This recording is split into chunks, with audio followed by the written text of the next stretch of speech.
Hey, friendo, Steve here. Welcome back to Ask WrestleJuice. You guys left a bunch of great questions, so we're just going to go ahead and dive right into them. First up, we're going to do one that kind of ages me a bit. This is from King Pertov. Says, I didn't grow up watching the Monday Night Wars. Was it tribalistic back then like it is today? So, I did grow up watching the Monday Night Wars. I was in college. In 1997 is when I started watching wrestling. Primarily back then, I was watching WCW. And then right when Austin won the title in 98, me and my friends, including Larson, kind of started flipping over to WWF at the time. Just because Austin really was a massive draw and we sort of saw what was going on with The Rock. We were kind of latecomers in a way to D-Generation X, or at least I was, because I thought the stuff going on with NWO in WCW was really cool. So the question is, was it tribalistic back then like it is today? My short answer is no, and there's a giant asterisk next to it, and that's because social media didn't exist the way it exists now. Yes, we had internet in our homes back then. Everybody had that one PC that was set up in the living room area. It occupied like a corner of the living room. You go over there, and that's how people would internet back then. I think I had a computer in my room, so I could also get on there. But so one of the main, I understand like message boards were definitely a thing back then. At least me and the people I knew did not partake necessarily in message boards. What we would do is whenever there was a pay-per-view and either we didn't order because we couldn't afford it or we had something else going on, there was a movie we were going to go see, to get the results instantly, we'd go into like AOL chat rooms to see what the results were. Those could often be a mess of people, just saying whatever they wanted to say, little to no moderation. I think a lot of the rooms were like user created, so like anything would fly. And so not a lot of moderation, not exactly a lot of community building. So in my orbit, no, like when you'd go to the shows that, it wasn't very much different than going to shows now, because if you go to a WWE show, generally speaking, these days, you're going to be with other fans of WWE. You're going to be people who want to watch WWE. Same thing for AEW. But there was no social media back then. Like, you had message boards, which we didn't really partake in. I'm sure, I have no doubt that the message boards back then were probably incredibly tribalistic. But like, that was such a small, incredibly niche aspect of the fandom. None of that stuff really made its way. It's not like you could, they wouldn't reference that stuff on TV, or if they did, it was like in an incredibly, incredibly niche way, or a really, really wink and a nudge. Nobody was moving. Nobody was influencing the programming being on social media the way these days you can kind of see that. I mean, most notably recently is allegedly Rock versus Roman was on the agenda for WrestleMania, and as soon as the fan base, started up the hashtag We Want Cody and made their voices known, they pivoted back to Roman versus Cody. I'm still not sure if that's actually true, but it wouldn't shock me if that was the case. So no, it wasn't like I understand that there were people who enjoyed what they enjoyed back then. But no, it was not the fandom, at least in my orbit, was not nearly. Now, we also didn't really engage all that much. It was just me and my friend group, and we'd watch it. We'd go to somebody's house and watch a pay-per-view or watch Monday Night Raw, and then we'd flip over to Nitro or vice versa.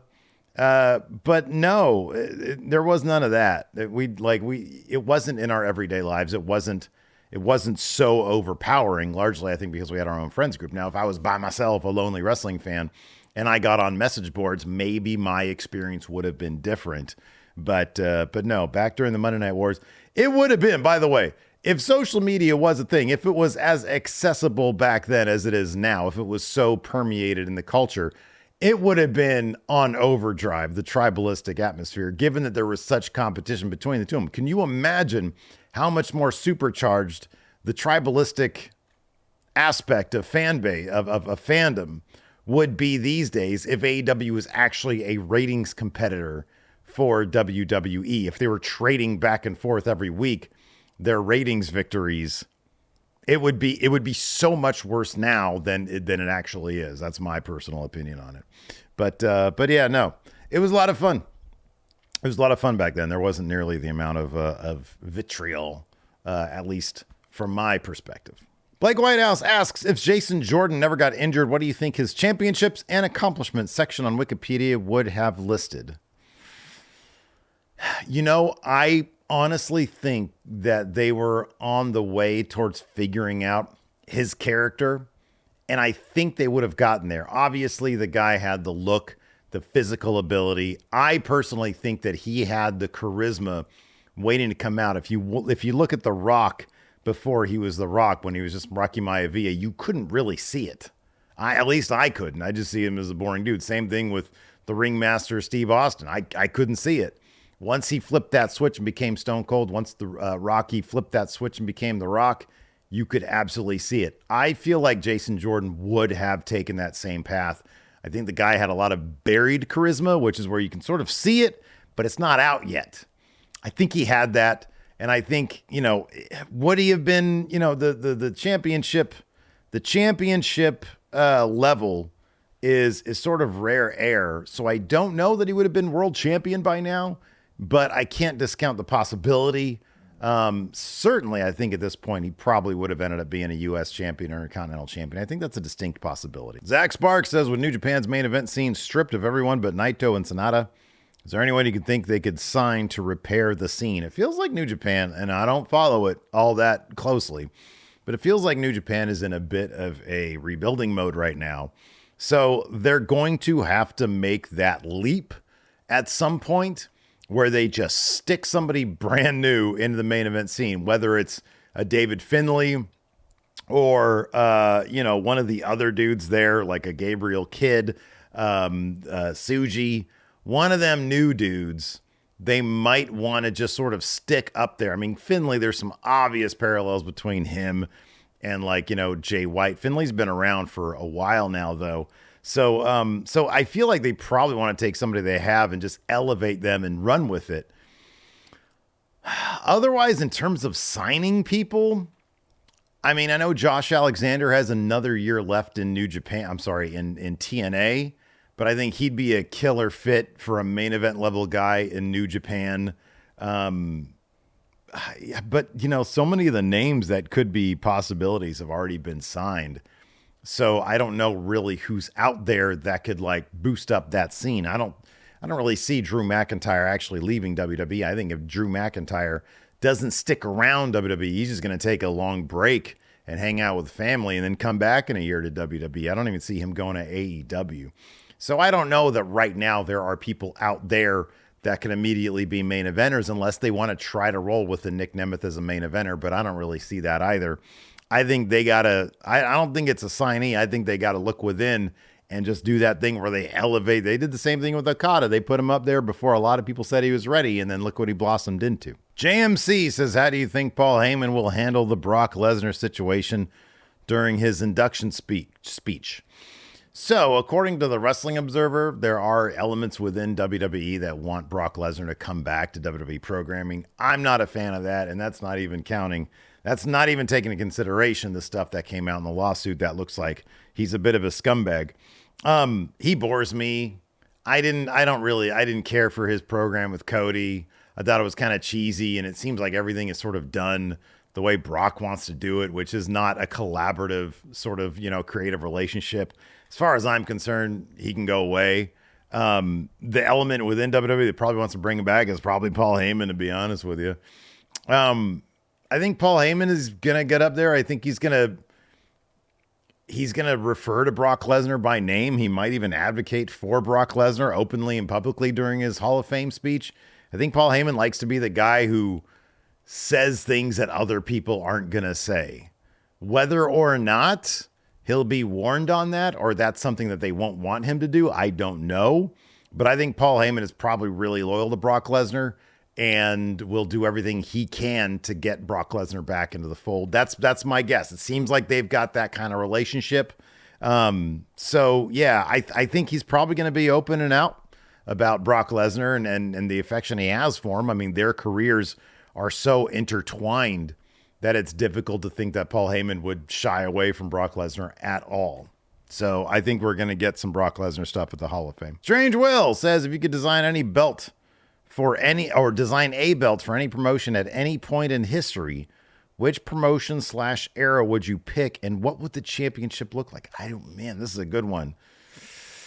Oh man, for any era. So what era had like a lousy title? I've become a fan of the Spinner World title. I hated the Spinner US title, but the Spinner World title I've come back around to. The network title I really like, of course, the Winged Eagle. You know what I would do? I would, and I know this is going to be like an opinion that people are like, that's crap. The 2002 Undisputed title. Not a fan. Not a fan.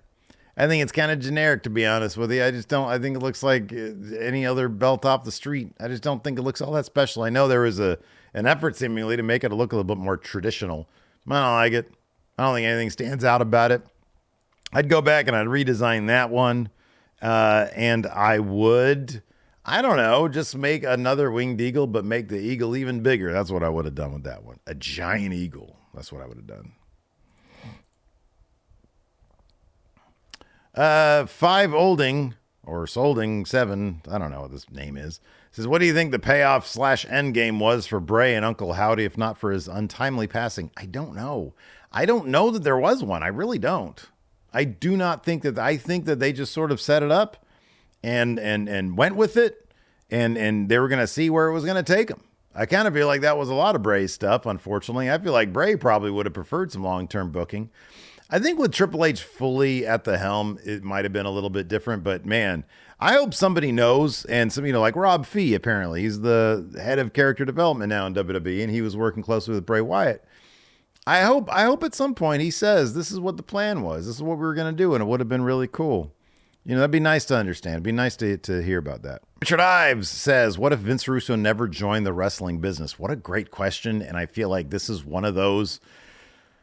It might be too much of a sea change, too much of a shift, given that he seemingly was the guy that brought the Attitude Era to WWE, or at least the Crash TV style of booking, where every week you try to one up the week before, where every single week you get like a 2-minute match and then, a quick segment backstage and this, that, and you just try to shock. That seemed to be a lot of Vince Russo. So I don't know what programming would have looked like without Vince Russo, if it would have been similar, if other elements would have seen the way the wind was going when it comes to how popular or how interesting ECW was, and they still would have pioneered that sort of Attitude Era thing that they did. I don't know. It's too big. It's too big of a what if to really comprehend. Andrew Sharp says, which guy would be the best under Triple H creative right now? Adam Cole, Malachi, Moxley, or Joe? I think it's Moxley, because he was already really popular and really, I think, well handled as Dean Ambrose, because look at how popular he was. People really loved him. So I think Mox would probably be tops in terms of like, this is a surefire thing. Malachi, Aleister Black, probably number 2. I'd be really interested to see what Triple H would do with him. And then I'd go with Joe, and then I'd go with Adam Cole. I don't know if, Adam Cole, he's not going to say he's getting up there, but his career has seemingly put a lot of miles on his body. I know, the little jump that messed up his ankle was sort of a fluke thing, but it's not 2019 anymore. So I just don't know what they'd do with Adam Cole. I think that Triple H still really likes him, and they'd probably find something really good for him. But in terms of like power ranking people, I think it'd probably be, it would, Joe though. Joe's hard to beat. Yeah, I think it'd be that. I think it'd be Mox. I think it might be actually Mox, Joe, Malachi, Cole. Because nobody seemed to have really figured out Malachi beyond, like, AEW for some reason. They don't put him in singles. I don't know why. It's weird. He should be pushed like as a singles guy, but he's not. DJ Luke D says, if you could rewrite / rebook one storyline, which one would you choose? It'd be the twin Eric Rowans from that SmackDown cliffhanger where there's twin Eric Rowans. I'd explain that shit. We'll end on this one because we began with the same person. King Pertovta says, if you weren't on YouTube covering wrestling, would you still watch? I would. Yes, I would.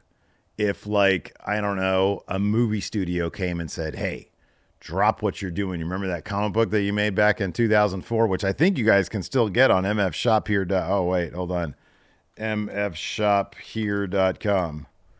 Is it still there? Is that website still there? It is still there. mfshophere.com. You can still get my comic book. If somebody came and said, hey, we're going to pay you $1 million a year to write a comic book, but you have to stop this wrestling business. Would I still watch? Yes, I would. Probably. I would probably skip some episodes here and there of random stuff. Like, probably would watch, I'll be honest with you, I'd probably watch most of SmackDown on YouTube.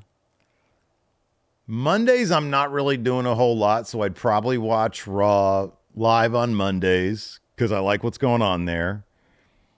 Dynamite, I'd probably catch wind of how it was on social media and then tune in from time to time, but I'd still watch all the AEW and WWE pay-per-views. So yeah, I'd still watch wrestling. Anyways, that's going to do it for Ask Wrestle Juice. Thanks everybody for your questions. I appreciate it. Make sure that you're subscribed to the channel and you hit that notify bell and you hit that thumbs up. But if you hit the notify bell and subscribe, then guess what? You get notified whenever I do something here, including, I think, usually the whatchamacallits, the community tab threads where I do the question stuff. So keep an eye out for that. Thanks for watching. Appreciate it. MF Shop here. If you want my old comic books, you can do that. Yeah. There's your intro, your outro. Hey, what are you doing? Say hi, everybody. Want some more kibble?